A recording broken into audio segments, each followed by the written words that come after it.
श्रीराम. आपल्या सर्वांच्या हृदयस्थ वसणाऱ्या आत्मारामास साष्टांग प्रणिपात करून गोस्वामी तुलसीदास रचित श्री रामचरित मानस या ग्रंथातील जो चतुर्थ सोपान किष्किंधा कांड ह्याचं आपण चिंतन करत आहोत. सज्जन हो, हे आपलं आजचं कथा चिंतन क्रमांक 825. बालीच्या निधनापश्चात तारा अत्यंत व्यथित झालेली आहे. बाली पत्नी तारा अनेक प्रकाराने विलाप करत बालीच्या मृत शरीराजवळ येते. प्रभू रामचंद्र तिच्यावरती करुणा करतात. ताराला ते ज्ञानाचा बोध देतात. हे सर्व शरीर हा केवळ पंचमहाभूतांचा असलेला एक संयोग आहे. ज्या नश्वर शरीराला तू बाली समजत होती ते शरीर तुझ्या समोर आहे. त्यामध्ये असलेला नित्य जीव, त्याच्या स्वरूपाचा तुला बोध नाही, म्हणून तुला दुःख होतंय.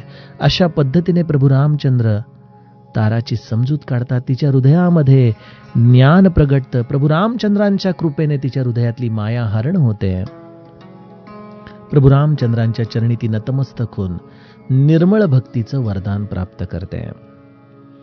तत्पश्चात प्रभू रामचंद्र सुग्रीवाला सांगतात की बालीचं वैर आता तुझं संपलं. तो तुझा भाऊ आहे आणि त्यामुळं त्याचा सर्व यथोचित अंत्यसंस्कार तू कर. सुग्रीव प्रभू रामचंद्रांची आज्ञा शिरसावंद्य मानून सर्व प्रकाराने बालीचे योग्य असे अंत्यसंस्कार करतो. तत्पश्चात प्रभू रामचंद्र लक्ष्मणाला सुग्रीवाला राज्य देण्याची सूचना देतात. इकडे महादेव हा सर्व काही चाललेला प्रभू रामचंद्रांचा नीतियुक्त व्यवहार पाहून सांगतायत की हे उमे ऐक, या समस्त विश्वाचे सूत्रधार आहेत प्रभू रामचंद्र. प्रत्येक जीवाला ते बघ कशा पद्धतीने नाचवतायत. लक्ष्मणाने प्रभू रामचंद्रांची आज्ञा शिरसावंद्य मानली. तो किष्किंधेच्या महालात येतो. सर्व नगरवासी प्रतिष्ठित ब्राह्मण समाजाला पाचारण करून त्यांच्या साक्षीने सुग्रीवाला तो राज्यपद अर्पण करतो. परंतु त्याचबरोबर एक अत्यंत महत्वाची गोष्ट लक्ष्मण करतो आणि ती म्हणजे अंगदाला युवराजपद देण्याची. अशा पद्धतीने किष्किंधेला सुस्थितीमध्ये आणून लक्ष्मण प्रभू रामचंद्रांच्याकडे परतत आहे. सज्जनो, इथून पुढील कथाभाग गोस्वामीजी गाऊ लागतात. उमा राम समहित जग माही, गुरु पितु मातु बंधु प्रभु नाही. सुर नर मुनि सब कै हरीति, स्वार्थ लागी करही सब प्रीति. बाली त्रास व्याकुल दिन राती, तन बहु ब्रन चिंता जर छाती. सोई सुग्रीव कीन्ह कपिराऊ, अति कृपाल रघुबीर सुभाऊ. जानत हूँ अस प्रभु परिहरही, काहे न विपति जाल नर परही. पुनि सुग्रीव ही लीन बोलाई, बहु प्रकार नृपनीति सिखाई. कह प्रभु सुनु सुग्रीव हरीसा, पूरन जाऊं 10 चारि बरीसा. गत ग्रीष्म बरषा ऋतु आई, रहियहु निकट शैल पर छाई. अंगद सहित करहूँ तुम्हराजू संतत हृदय धरेहु मम काजू। जब सुग्रीव भवन फिरि आए, राम प्रबर्शन गिरि पर छाए। प्रथम ही देवन गिरि गुहा, राखेहु रुचिर बनाई। राम कृपा निधि कछु दिन, बास करहिंगे आई सियावर। रामचंद्र प्रिय हो।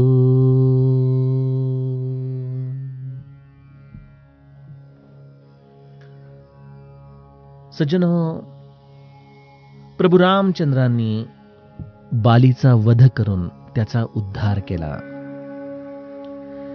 आता खरं तर सर्व दृष्टीने प्रभू रामचंद्र हेच किष्किंधेचे सर्वेसर्व आहेत।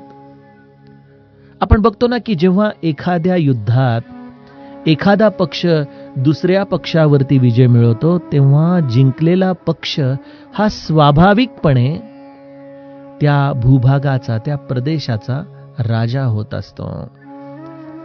इथं सुग्रीव हा खरं तर पराभूत झाला होता, परंतु प्रभू रामचंद्रांनी बालीचा वध करून या किष्किंधेचं जणू काही राज्य पुन्हा प्राप्त केलेलं आहे। परंतु प्रभू रामचंद्र जे स्वतः अयोध्येच्या आपल्या स्वतःच्या राज्याशी देखील आसक्त नाहीत,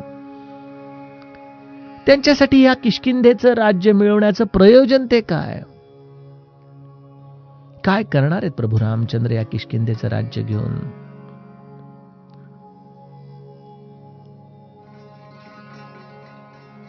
आपण प्रभू रामचंद्रांच्या साठी जे अयोध्या कांडात सुरुवातीला गोस्वामीजींनी म्हटलेलं आहे ना, ते नित्य स्मरणामध्ये ठेवावं। प्रसन्नता यान गताभिषेकतस, तथा न ममले वनवास दुःखतः। मुखांबुज श्री रघुनंदनस्य मे, सदास्तु सा मंजुल मंगलप्रदा। ज्याला ना राज्याभिषेक मिळाल्याचा आनंद आहे, ना ज्याला वनवासात जाण्याचं दुःख आहे, असं ज्याची अवस्था ही नित्य प्रसन्न आहे, अशा प्रभू रामचंद्रांचं मुखांबुज श्री हे माझ्या नित्य स्मरणामध्ये असावं। प्रभू रामचंद्र म्हणजे समाधान, प्रभू रामचंद्र म्हणजे प्रसन्नता, आणि प्रसन्नता आणि समाधान हे त्याच ठिकाणी नांदू शकतं जिथं कुठल्याही प्रकारचा हव्यास नाही। अमुक अमुक घडावं, अमुक अमुक प्राप्त व्हावं अशी कुठलीही इच्छा नाही। आज आमच्या जीवनातल्या असमाधानाचा जर शोध घेतला तर आमच्या लक्षात येतं की मी असमाधानी आहे, कारण अमुक अमुक व्हावं असं वाटत होतं, अमुक अमुक व्हावं हे न घडता काहीतरी भलतंच घडत आहे। आपल्या असलेल्या अपेक्षा, आपल्या असलेल्या इच्छा, आपली असलेली ही आसक्ती हाच मुळी आमच्या अंतरंगामध्ये असलेल्या असमाधानाचं खरं कारण आहे। इच्छेशिवाय आम्हाला कर्म करता येत नाही। कर्मफळाची अभिलाषा असल्याशिवाय आम्ही कधीच कुठल्या तरी कार्यासाठी प्रेषित होऊ शकत नाही। आणि त्यातही विशेषत्वाने ते कर्मफळ आपल्या स्वतःच्या स्वार्थाचं असावं लागतं। आणि त्यामुळं प्रभू रामचंद्रांचे हे कार्य सर्व दृष्टीने अद्भुत आहे। बघा, कोण सुग्रीव, कोण बाली, प्रभू रामचंद्र कुठल्या कार्यासाठी निघालेले आहेत? खरंच काही अर्थार्थी संबंध आहे का? परंतु तरी देखील हनुमंताच्या या असलेल्या संयोगामुळं प्रभू रामचंद्रांनी सुग्रीवाचा कैवार घेतला, सुग्रीवाच्या बरोबर जाऊन बालीचा वध घडवून आणला। कशासाठी? काय हवं होतं प्रभू रामचंद्रांना? अहो, ज्या एका बाणाने बाली, खरदूषण यांच्यासारख्या महारणधीरांचा जो वध करू शकतो, त्याच्यासाठी रावण किंवा त्याचं सैन्य हे परास्त करणं अवघड आहे का? आपल्याला जर असं वाटत असेल की प्रभू रामचंद्रांना सुग्रीवाची सेना हवी होती म्हणून त्यांनी हे कार्य केलं, तर आपण या दृश्य जगातल्या संकुचित विचारधारेच्या आधारानेच रामायण वाचत आहोत. आपण बघा, या किष्किंधा कांडच्या शेवटी अंतिम टप्प्यात जो एक छंद आहे ना, त्यामध्ये गोस्वामीजी म्हणतात की कपिसेन संग संघारी निसिचर राम सीत ही आनी है. प्रभू रामचंद्रांसाठी तर ही एक केवळ कौतुक लीला आहे. ज्या प्रसंगामध्ये ते अनेक लोकांना सामावून घेऊ इच्छित आहेत.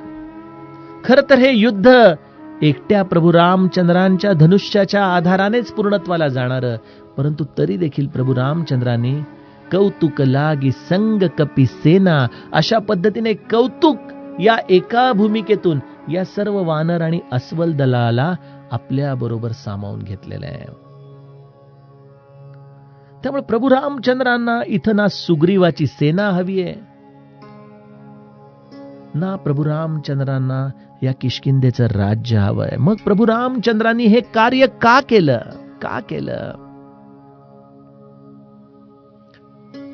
केवळ सुग्रीवाच्या इच्छापूर्तीसाठी. जो आपला सखा आहे, ज्याला हनुमंताने आपल्या जवळ आणलं, त्याच्या मनातली इच्छापूर्ती व्हावी आणि त्याच्या बदली मला काहीही नको आहे, अशा स्थितीमध्ये प्रभू रामचंद्र आपला हा व्यवहार सांभाळतात. सज्जनो, आणि त्यामुळं राम आपल्या हृदयामध्ये प्रगटणं याचाच अर्थ संपूर्ण निस्वार्थी होणं बरं का. जोपर्यंत आपल्या हृदयामध्ये आपल्या स्वार्थाची अभिलाषा आहे, समजून घ्या आपण रामापासून अजूनही खचितच दूर आहोत. आपल्या स्वतःसाठी जगलो तर काय जगलो? ज्याच्याशी आपण नातं निभावत आहोत त्याच्या आनंदासाठी जगणं, त्याच्या दुःखामध्ये सहभागी होणं. जी सख्यत्वाची लक्षणं प्रभू रामचंद्रांनी सांगितली, ती सर्व लक्षणं प्रभू रामचंद्र स्वतः आचरण करून दाखवत आहेत. परंतु हे कोण जाणतं? आजच्या काळामध्ये निस्वार्थी व्यक्ती, निस्पृह व्यक्ती जे कार्य करत असते त्याची जाणीव, त्याची किंमत जाणणारे देखील लोक किती असतात? कोणाला कळणार ती?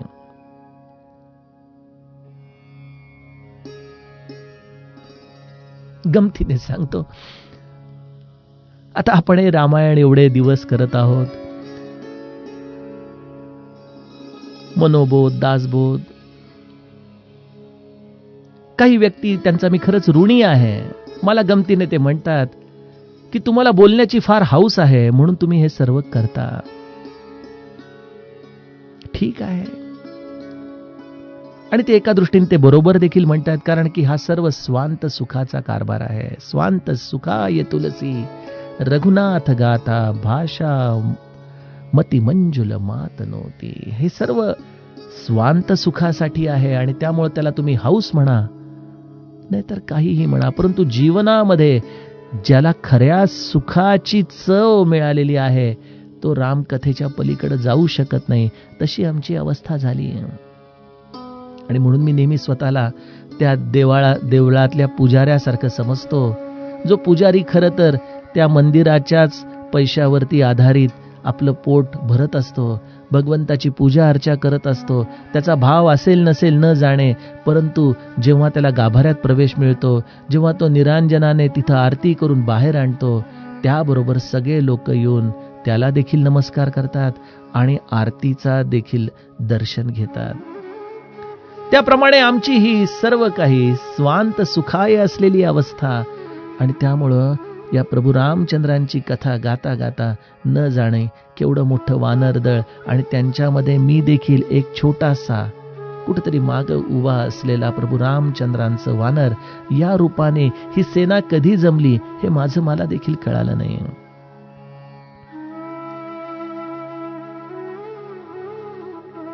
काय अपेक्षा आहे? मध्यंतरी मी कुठेतरी या लॉकडाऊनच्या पिरियडमध्ये बरेच ऑनलाईन कोर्सेस चालू होते. सहज बघत होतो, अनेक संस्थांनी मेडिटेशनचे कोर्स, ध्यान धारणा, परमार्थाचे काही ग्रंथ, याचा अभ्यास, असे वेगवेगळे कोर्स ऑनलाईन आणले होते. परंतु प्रत्येकाच्या कोर्सला आपण प्रवेश केला की लगेच त्यांचं टरीफ कार्ड यायचं. एवढ्या दिवसाचा कोर्स एवढे रुपये, एवढ्या दिवसाचा कोर्स एवढे रुपये, हे पुस्तक एवढे रुपये. मनामध्ये विचार आला की जर श्रीकृष्णाने रॉयल्टी घ्यायची ठरवली भगवद्गीतेची, तर केवढी प्रचंड रॉयल्टी त्याच्याकडे जायला हवी. सज्जनो, परमार्थ देखील जर निस्वार्थ नसेल ना, निस्पृह नसेल ना, तर तो व्यवहार होऊन जातो. परंतु आजच्या जगाची चालीरीतीच अशी आहे की हे सगळं बरोबरच मानलं जातं.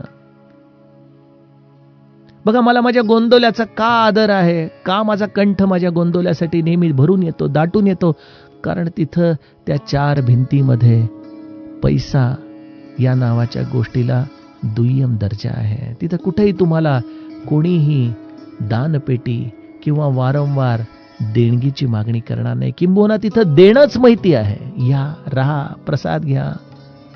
आता सध्याचा लॉकडाऊन पिरियड सोडून द्या, परंतु आपण आजन्म श्री महाराजांच्या या स्थानामध्ये किती आनंद घेतलेला आहे. आणि काय घेतलंय त्याबदली महाराजांनी आपल्याकडून? काही मागितलंय का आपल्याला? केवळ एक इच्छा आहे त्यांची की बाळांनो, आल्या सरशी माझ्या रामाकडे एकदा डोळे भरून पहा, त्याचं नाम घ्या. असं हे निस्पृह चरित्र आहे सज्जनो. त्याची किंमत बऱ्याचदा सांसारिकाला कळत नाही, व्यावहारिक माणसाला कळत नाही. त्याच्याबद्दल गैरसमजच जास्त केले जातात. परंतु एक तत्व असतं ज्याला या सगळ्यामध्ये त्या निस्पृहतेची किंमत असते, आणि ते तत्व आहे महादेव. आणि त्यामुळे महादेव माता पार्वतीला म्हणतो की ऐक, उमा राम सम हित जग माही, गुरु पितु मातु बंधु प्रभु नाही. रामासारखं कोण आहे ग हित करणार पार्वती? ऐक तर खरं, रामासारखा कोण गुरु असणार? रामासारखे माता पिता, रामासारखा बंधू, रामासारखा स्वामी, कुठल्याही नात्याने तू रामाशी स्वतःला जोडून बघ. रामासारखा परमहितैषी दुसरा कोणी नाहीये बघ, ज्याला त्या नात्यामध्ये स्वतःसाठी काहीच नकोय, परंतु ज्याच्याशी जे नातं जोडले त्याच्यासाठी मात्र सर्व काही करण्याची त्याची इच्छा आहे. श्री महाराज म्हणायचे, माझ्यामध्ये केवळ एकच व्यावहारिक दृष्ट्या दोष आहे की मी दुसऱ्याचं दुःख पाहू शकत नाही. का महाराज? तो राम होता ना.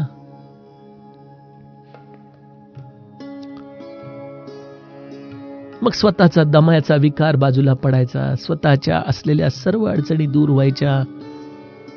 असोनी गोंदावले ग्रामी, स्मरता जाई ग्रामोग्रामी, अशा पद्धतीने हा निस्वार्थ जीव, परमहितैषी, अखंड दुसऱ्यासाठी जगणारा, दुसऱ्यासाठी झिजणारा, त्याची खरी मूल्यांकनाची अवस्था जर कोणाला कळत असेल तर ती केवळ त्या महादेवाला कळते.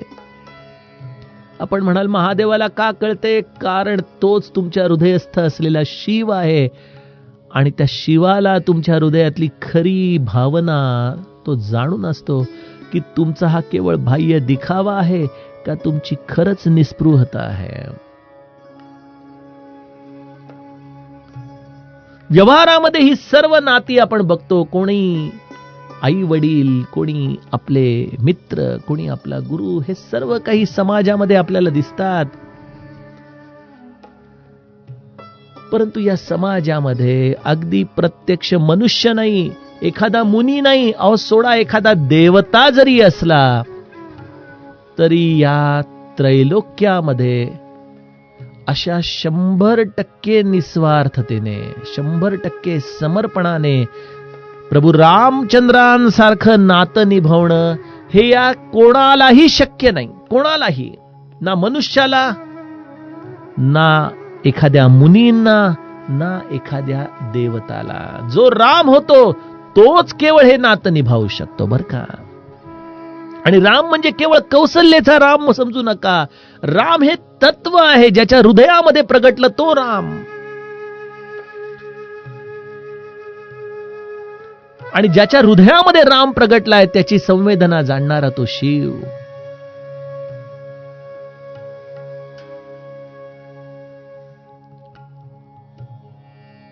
रामतत्वाशिवाय सर्व नाती ही स्वार्थाने लिप्त आहेत. कमी जास्त असू शकतात, येस, मी असं म्हणणार नाही की केवळ हीच नाती अत्यंत सोज्वळ आहेत आणि ही नाती स्वार्थाची आहेत. कित्येकदा रक्ताच्या नात्यांच्याही पलीकडे जाऊन काही नाती असतात की जी अत्यंत प्रेमाने, ममत्वाने बांधली गेलेली असतात.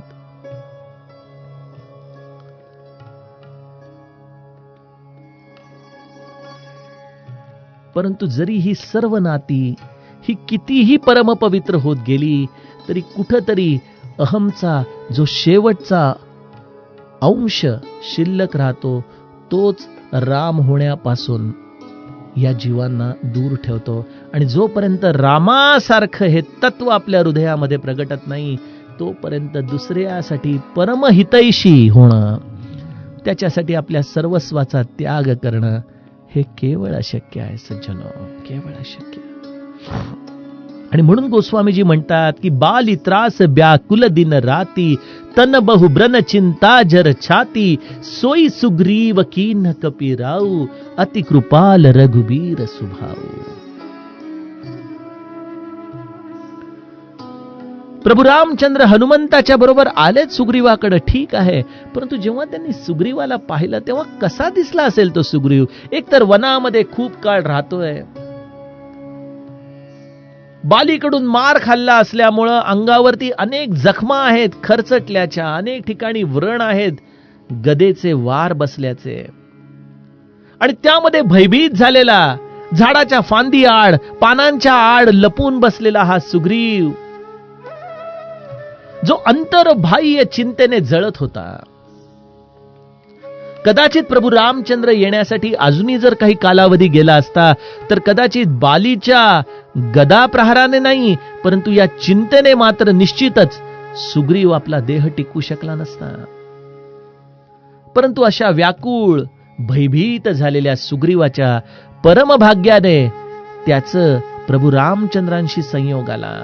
आणि अशा सुग्रीवाला प्रभू रामचंद्रांनी काय केलं? अतिकृपाल रघुबीर सुभाऊ. त्यांनी त्या रघुवीराने आपल्या अत्यंत कृपाळू अशा स्वभावाने सोई सुग्रीव कीन कपिराव, वानरांचा राजा करून टाकलेला आहे त्याला.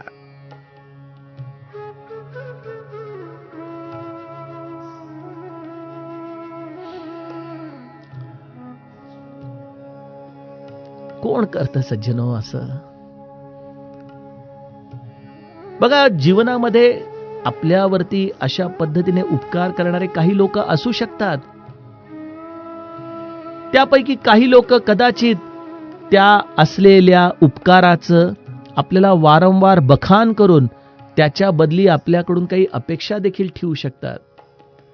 चला सोडा, काही लोक अपेक्षा देखील ठेवणार नाहीत, परंतु नित्य निरंतर आपण त्याच्यावरती उपकार केले आहेत याचं तर स्मरण 10 लोकांच्या समोर करून सांगत राहतील.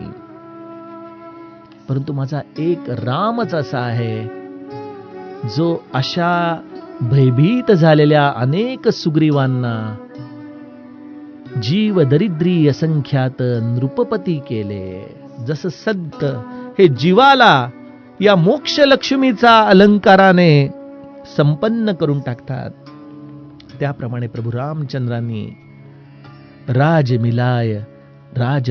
मिलाय राजपद दीना अशा पद्धतीने या हनुमंत कृतीतून सुग्रीवाला मालामाल करून टाकलेलं आहे बघा. आणि त्याच्या बदली अपेक्षा काय आहे? काही नाही. सुग्रीवाने गुणगान करावं अशी अपेक्षा आहे का? अजिबात नाही. सुग्रीवाच्या वानर दळाला देखील केवळ कौतुक लागे संग कपी सेना या रूपाने ज्यांना सामावून घ्यायचंय असे प्रभू रामचंद्र हेच एकमेव आपले अकारण हितैषी आहेत. आणि त्यामुळे सज्जनो, एक लक्षात घ्या, जीवनामध्ये रामाशी नातं जोडा, कुठल्याही अंगाने जोडा. तुमचा पुत्र म्हणून, भाऊ म्हणून, वडील म्हणून, गुरु म्हणून.